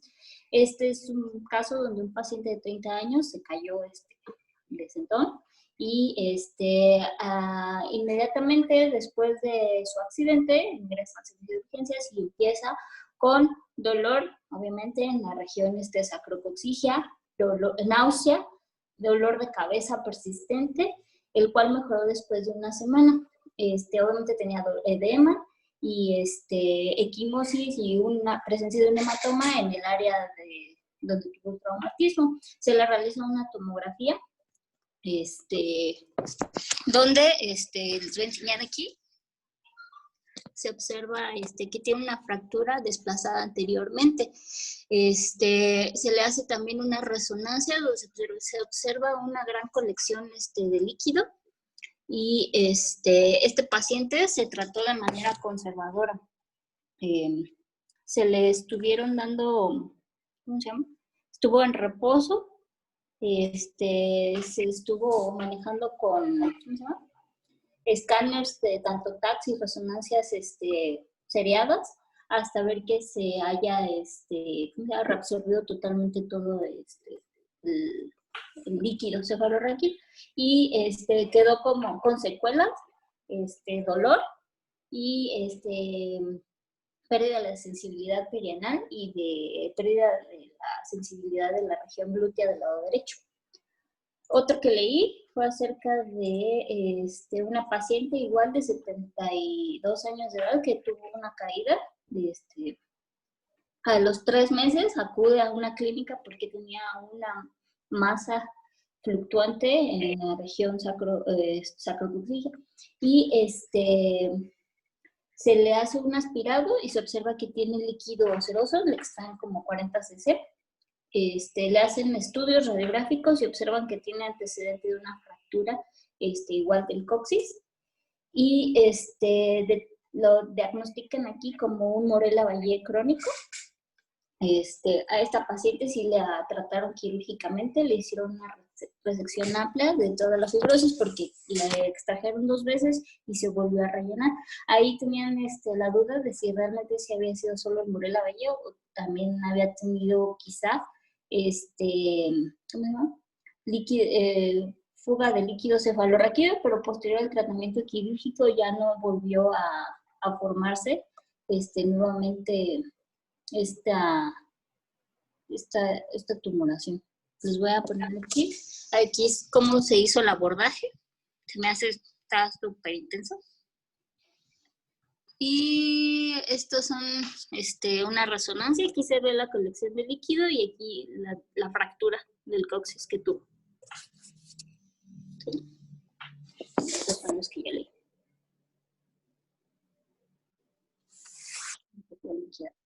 Y les platico esto más que nada porque luego nos llegan pacientes que tienen antecedentes de alguna fractura y nos dicen, es que todavía me duele, es que no sé qué, y usualmente pues y quizá o no los valoramos adecuadamente, no les pedimos algún otro estudio y les decimos, pues es porque se cayó, ¿no? Y ya, siga su vida y tome analgésicos y no, quizá debemos de poner más atención en este tipo de cosas.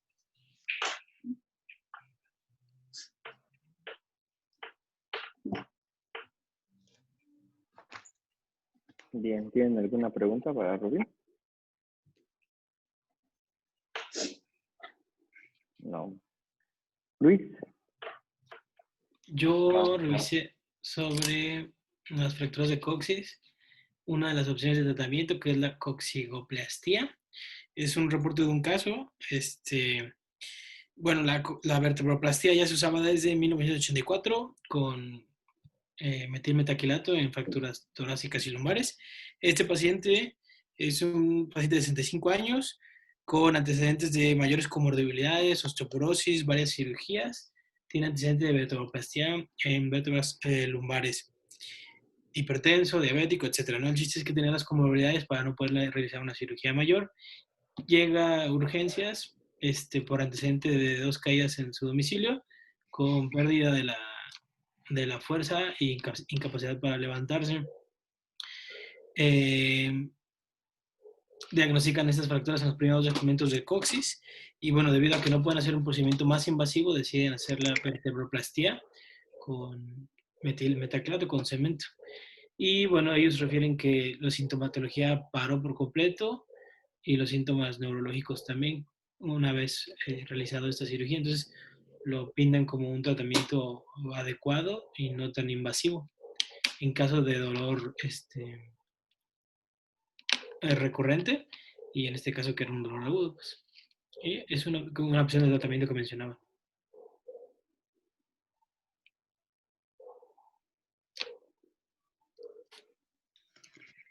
Ok, aquí el conflicto a lo mejor que le estoy viendo a tus artículos es que las revisiones son como de casos, ¿no? Este fue un caso clínico. Digo, aunque sé que a lo mejor es poco, como había comentado el doctor Ugalde, son pocos los pacientes, pero entonces, como de hablar de un caso, sabemos que no podemos darle una significancia estadística y por ende pues no sabemos si es reproducible o no, ¿no? Bueno, pues está bien saber que hay opciones. David. Bueno, déjenme comparto mi pantalla. ¿Pueden verla? Sí. lleve. Bueno, yo revisé 2 artículos en relación a la coxigodinia secundaria a traumatismos del área del coxis. En este revisaban el tratamiento con una infiltración transdiscal coxigia. En estos estudios se revisaron un total de 6 pacientes, 4 mujeres y 2 hombres, que habían tenido 6 meses de duración con dolor sacrocoxigio y en el área genital relacionada a un traumatismo desde su propia altura. En este explicaba el ganglio impar, que es el que buscan ellos bloquear en esta zona, la ubicación en donde se encuentra, y mencionaba que generalmente es una lesión que cuando ocurre una fractura o una luxación del área del coxis, produce un dolor crónico, generalmente puede llegar a ser incapacitante o que llegue a afectar la vida diaria del paciente. Mencionaba que es muy común o una de las causas más excesivas es la inestabilidad de desencadenado por un traumatismo previo sobre la zona o una patada en la región del coxis. El tratamiento general, ellos mencionan que primero los pacientes recibieron antiinflamatorios, analgésicos, medidas higiénico-fisioterapéuticas, bloqueos con infiltración percutánea, y en otras opciones se había planteado el tratamiento quirúrgico, pero no llegaron a esto. Ellos mencionan que la infiltración está indicada o ellos lo indicaron solamente en pacientes en los que tenían dolores de tipo visceral, somático, que era incapacitante, y lo que ellos realizaban era, o los criterios de inclusión era, como les mencionaba, que tuvieran más de 6 meses de dolor secundarios al traumatismo, colocando ellos a sus pacientes en decúbito prono con una almohadilla pélvica, y se hacían una infiltración con guías o con guía radiográfica, ellos trazando una línea horizontal sobre el eje del punto de intersección por encima del coxis directamente, penetraban con una aguja de 22 Gauss en la espina, y con el control ellos utilizaban una solución de 2 mililitros de bupivacaína al punto 25%, triamcinolona y el resto con 10 mililitros de suero fisiológico. Hacían evaluaciones iniciales a los 30 minutos de operados en los pacientes en las salas de cirugía ambulatoria, y de todos ellos, la edad media de los pacientes era de 54 años. 5 de los 6 pacientes tratados fueron dados de alta sin dolor. Solamente una enfermera, que era otra de los pacientes, mencionó que todavía tenía dolor. Disminuyó de 7 a 3 en la escala de evaluación de dolor. Y tras un seguimiento de 4 meses, ninguno de ellos refirió algún dato de discitis, infección o alguna complicación relacionada al procedimiento. Ellos descubrieron después del seguimiento a lo largo de 12 meses posteriores que el dolor se mantuvo con una media de 4 en estos pacientes, y lograron un buen resultado con los bloqueos a través del ganglio de Walter o el ganglio impar. Y bueno, estos son los artículos que yo revisé en relación al tratamiento de fracturas y coxigodinia relacionada a las fracturas o luxaciones o traumatismos de la región coxígea. No sé si alguien tenga alguna duda.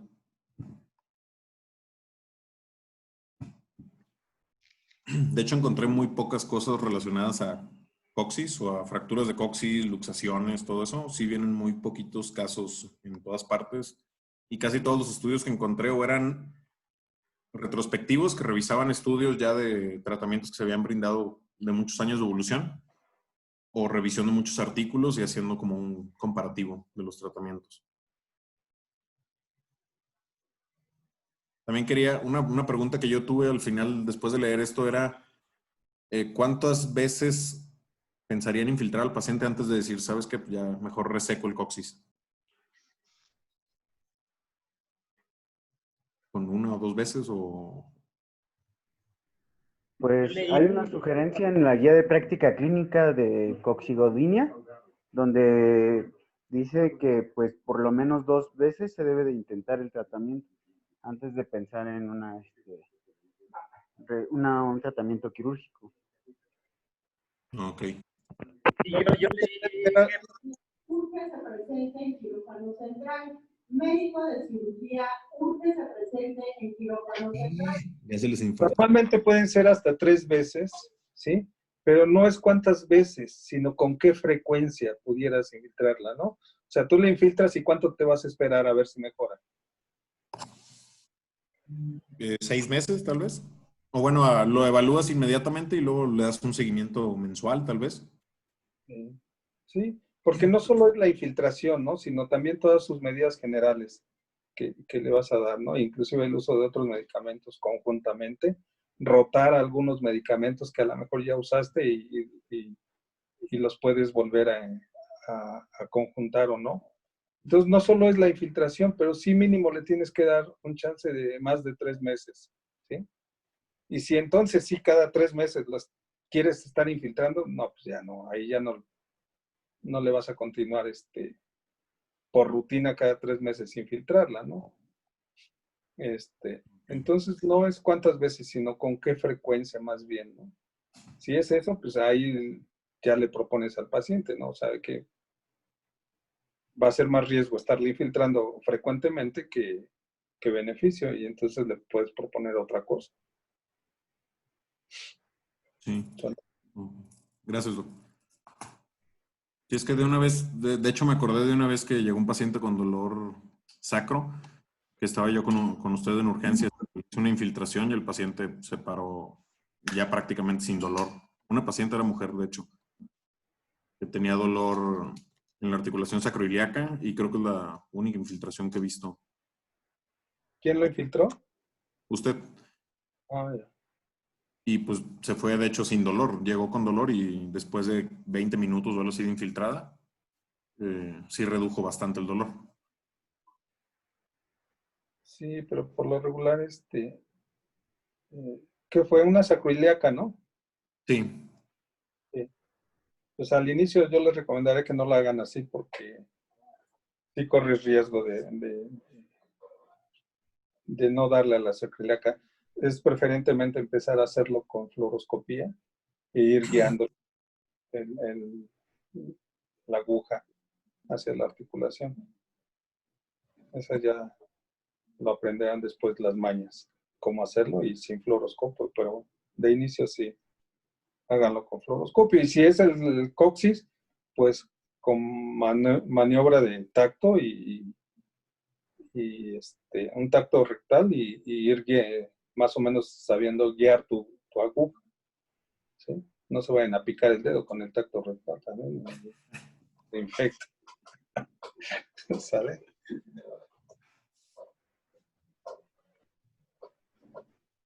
Muy bien. Solorio.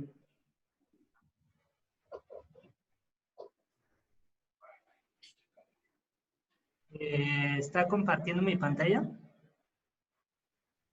No. Bien. ¿Ya se ve? Ya. Ok. Mi artículo es un reporte de caso. Lo elegí porque estaba muy didáctico. O sea, reporta cómo va el tratamiento de un paciente con fractura sacra y su tratamiento. Fue publicado en la Revista Española de Ortopedia 2010 y es una lesión anterior de la pelvis asociada a una fractura poco común. Es un paciente de 52 años que tuvo un accidente de tráfico por motocicleta.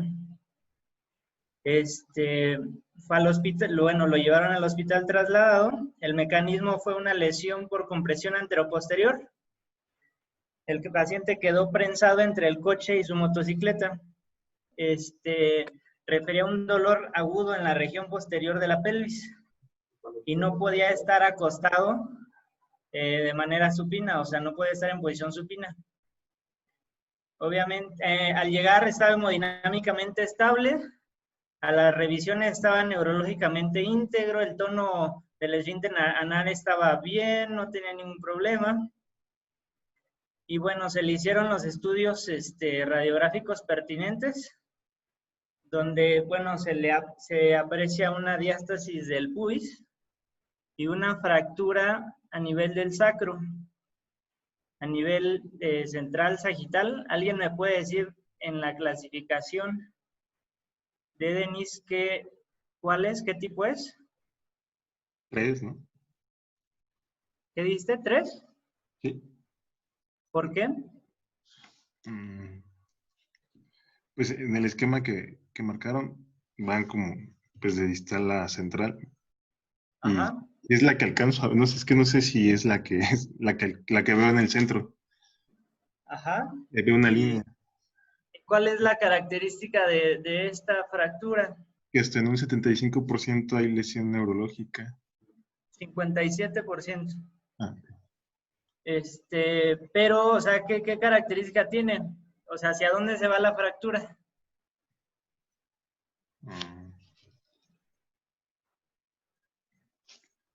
pues hasta la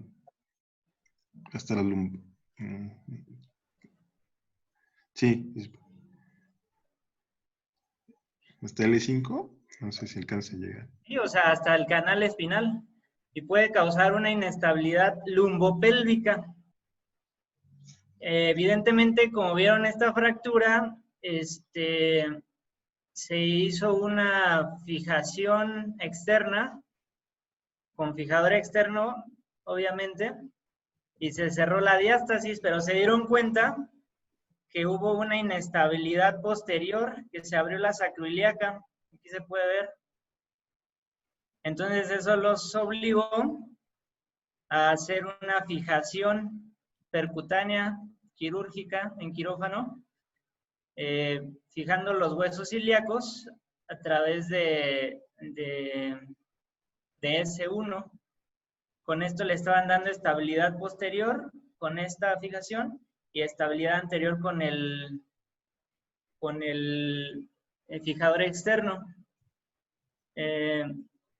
Como dice Uriel, esta es la clasificación tipo 3 de Dennis y es una fractura que afecta al canal raquídeo, lo cual la vuelve inestable y potencialmente con una lesión neurológica, ¿no?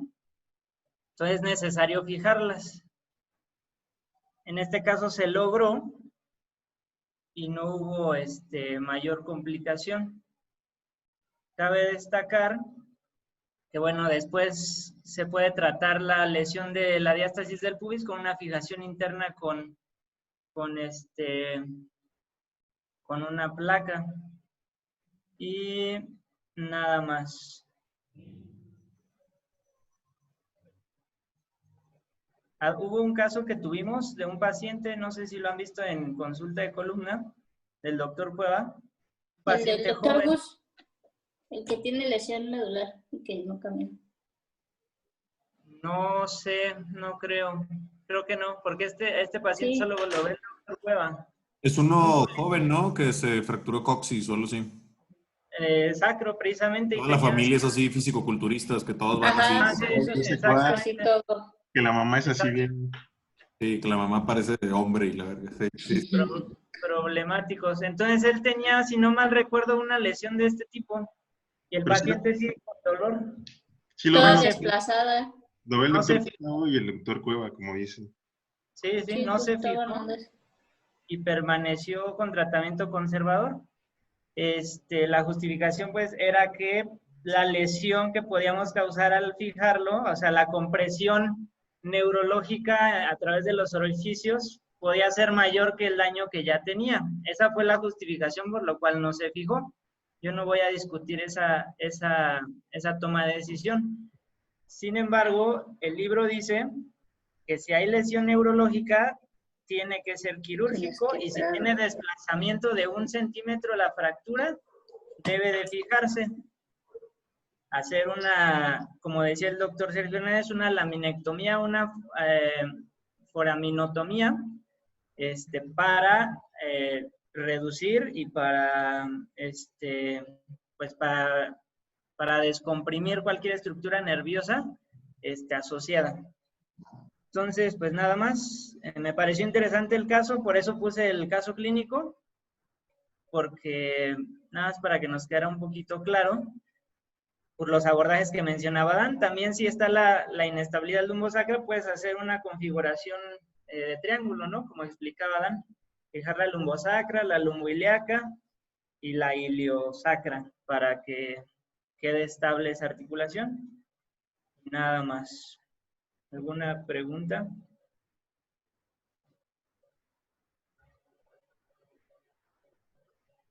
No, yo creo que bien analizado tu artículo, igual para completar lo que ya nos había comentado el doctor Ugalde y el doctor Hernández. ¿Puedes dejar de compartir? Sí, Doc, nada más, ya. Listo. Va que va, aquí me falta Angie nada más, ¿no? O otra vez no escucha.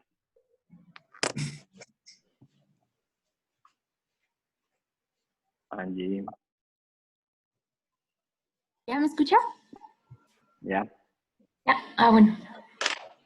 no te vemos, nada más. No me vean, estoy greñuda. Okay. Bueno, realmente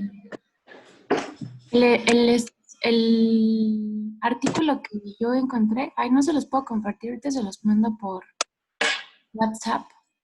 Es acerca de los tratamientos más convencionales, los más recurrentes de acuerdo a la coxigodinia.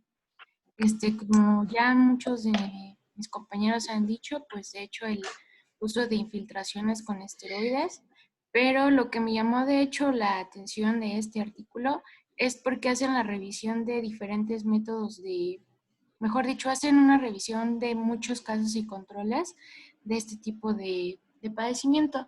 Y hay un estudio que encontraron de un autor que se llama Daivanrak en el 2014, en el que estudia 32 pacientes con coxigodinia crónica, los cuales no responden al tratamiento conservador. Ellos acuerdan una nueva clasificación que yo no había encontrado previamente, que se llama de Postacini y Masobrio. Esta clasificación se basa de acuerdo a imágenes radiográficas y va a describir 4 tipos de coxis de acuerdo al ángulo que va a formar entre la región coxigia junto con la región distal de la articulación sacrocoxigia. Entonces, los pacientes con coxis tipo 1 van a tener una curvatura con ausencia de angulación. Los tipo 2 van a tener, aún van a tener una forma del sacro, sin embargo, la angulación va a ser menor del 90%. Los pacientes con coxis tipo 3 van a tener angulaciones del 90% y los pacientes con coxis tipo 4 van a tener una subluxación o una angulación que va a exceder el 90% de la articulación sacrocoxigia. Y en este estudio habla acerca de la severidad del dolor de acuerdo al tipo de angulación que va a tener este tipo de pacientes. Entonces, ahorita el doctor Ugalde nos hablaba acerca de la reducción del coxis y también encontré un artículo, déjenme buscarlo, acerca de cómo se hace justamente la reducción cerrada, ¿no? De este tipo de lesiones en las cuales, como el doctor describe, pues realmente hay que hacer un tacto rectal. Ay, déjenme buscar la imagen, porque de hecho es el de una niña. Pero bueno, también en el artículo de coxigodinia, incluso utilizan parches con capsaicina y también hablan de otro estudio de este tipo de lesiones en los cuales ya me perdí. Ese sí lo tengo, el de la reducción. ¿Se los puedo mostrar?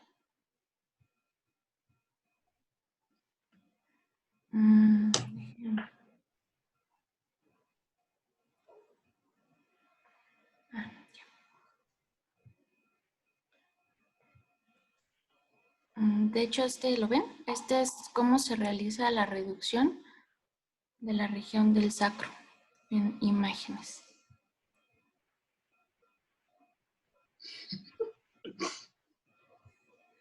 No se burlen, debe ser un poco doloroso.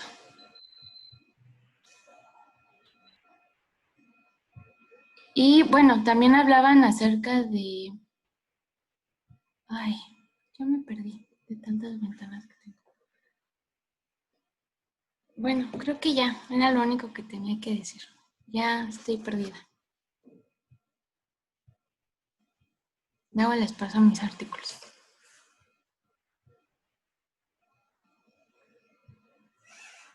Se te va a olvidar hasta cuál quisiste presentar. Pues es que dejan muchos temas. Nada más era uno. Bueno, pero es que dejo muchos temas para leer. ¿Alguien más falta?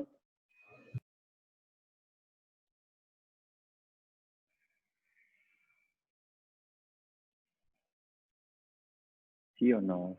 Nadie más falta, ok. Primero, les voy a compartir un artículo, eso se los voy a dejar igual en la página. No sé si ahí alcancen a ver algo. Ya se pasó esto. Se ve, Doc. ¿Ahí ven? Sí. ¿Se acuerdan de la que les decía que buscaran cómo es que van a evaluar si un artículo es bueno o es malo? Aquí en resumen viene que tienen que evaluar obviamente el título, que algo que les interese saber, algo que aporte para nosotros. O sea, si es un artículo de investigación, pues porque era lo que les decía al principio, Rubí y Benny, son casos, un caso nada más. Digo, sí es interesante. Al final de cuentas, el leer lo que sea es importante, ¿no? Es aprender y ustedes están en formación. Pero si queremos como algo nuevo, pues tenemos que, o queremos innovar, o queremos ver algo que no hacemos, pues necesitamos revisar algo que estén haciendo en algunos otros hospitales y que nosotros lo podamos reproducir. Para eso necesitan tener una población adecuada.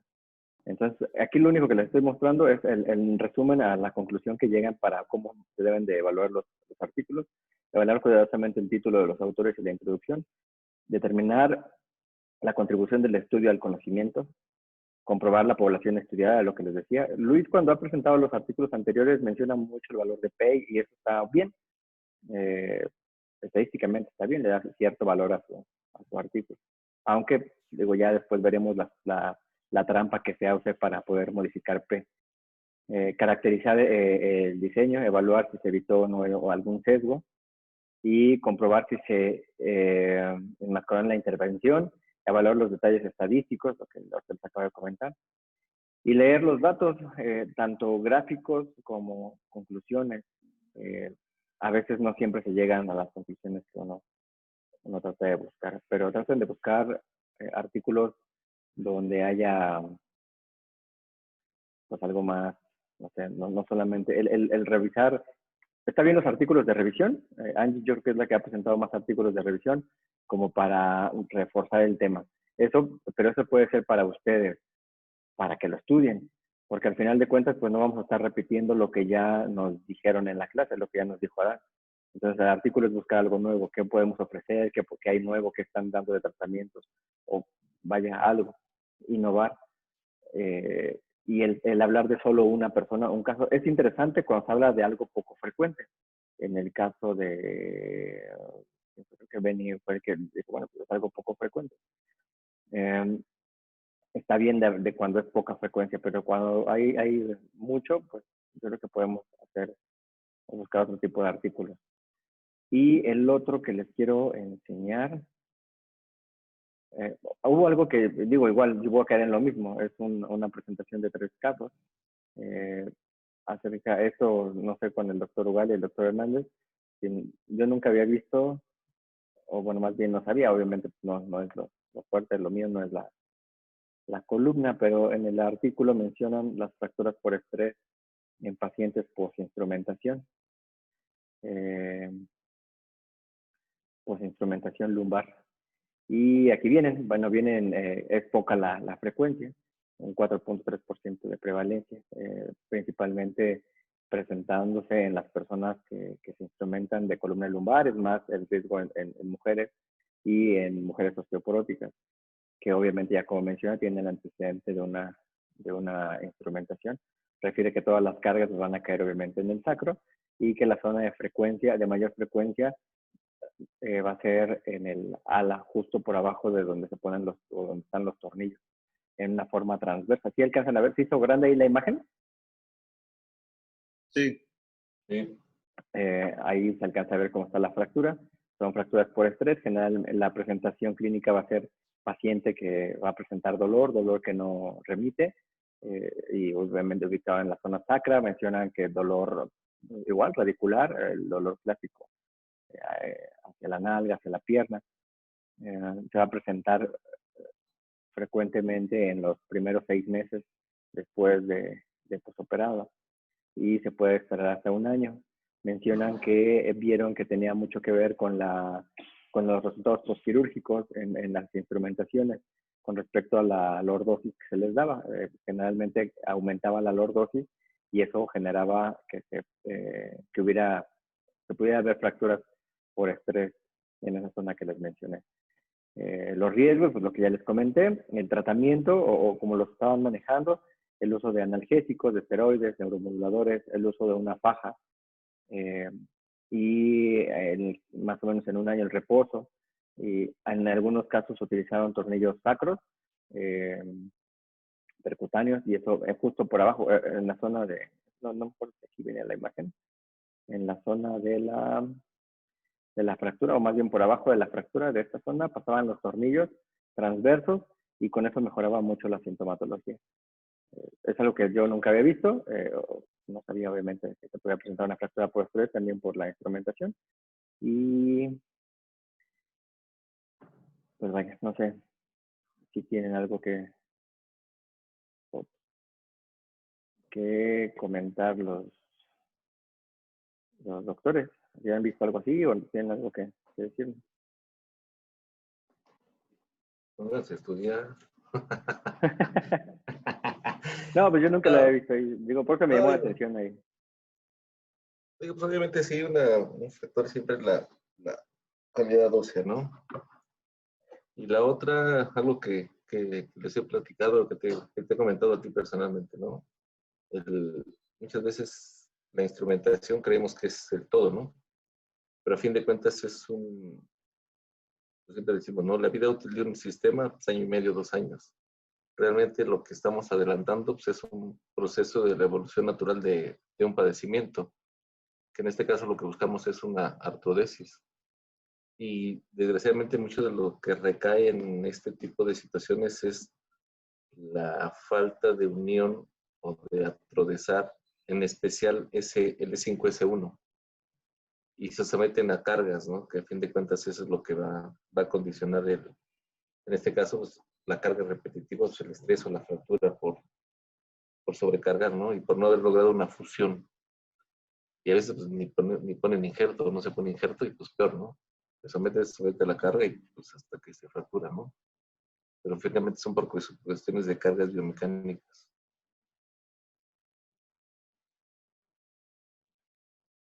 Sí, yo insisto, no he visto una todavía, pero pues ahí está. Y les quería compartir otro ya para terminar, porque ya nos alargamos mucho. Sí, mi Toño, ya tarde. Esta es la técnica para, igual les voy a mandar a la página, la técnica para la colocación de los tornillos percutáneos. Este es el artículo. Aquí en el artículo ellos mencionan, le hacen pruebas como a los médicos antes de que sepan colocarlo y posterior a la colocación de los tornillos. Regrésate. Grandes rasgos, no lo escuché. Regrésate. Más. Otro. Ya. Ahí.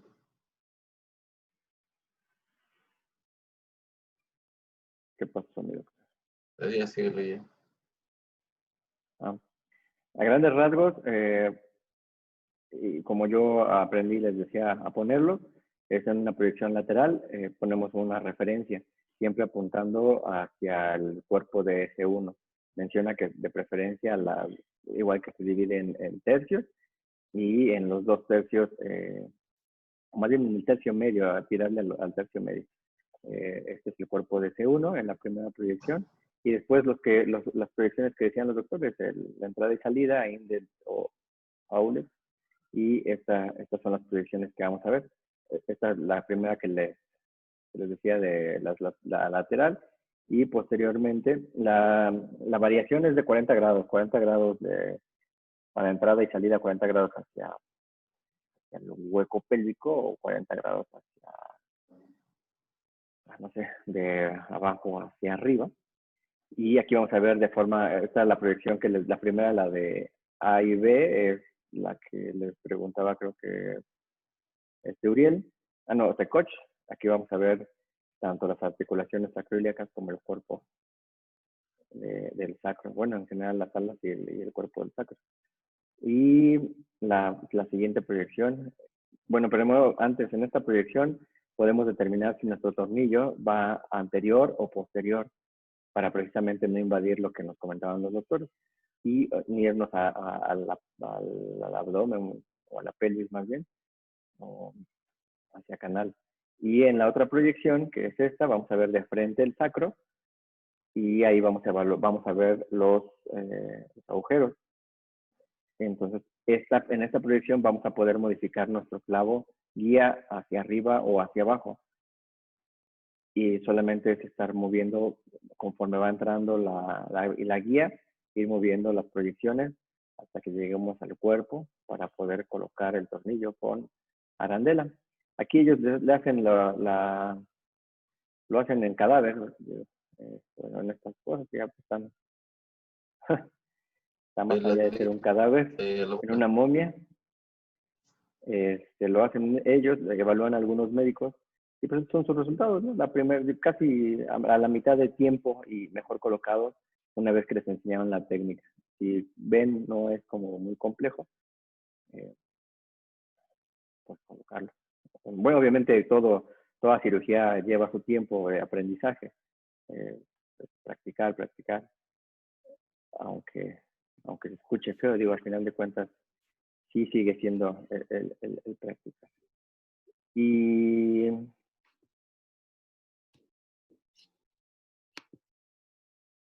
esta es una de las cirugías a la que le coloqué el tornillo y era para una luxación sacroiliaca. No, digo, o sea, va adaptando uno a lo mejor a lo que hay. Aunque sí, como dicen, si hay una luxación o que haya que reducir más de forma anatómica, sí es mucho más complejo. También tiene sus mañas, como bien decían, pero vaya, pues no es imposible. Como para dejar a alguien sin operar por riesgos, ¿no? Como bien comentó Solori. Listo, todo eso se los mando igual a la página para que ahí puedan dar una revisión. No sé, perdón, ¿alguna duda, algo? Ya nos alocamos, ¿no? Si ya no hay más, nos vemos mañana. Bye. Gracias a todos. Gracias.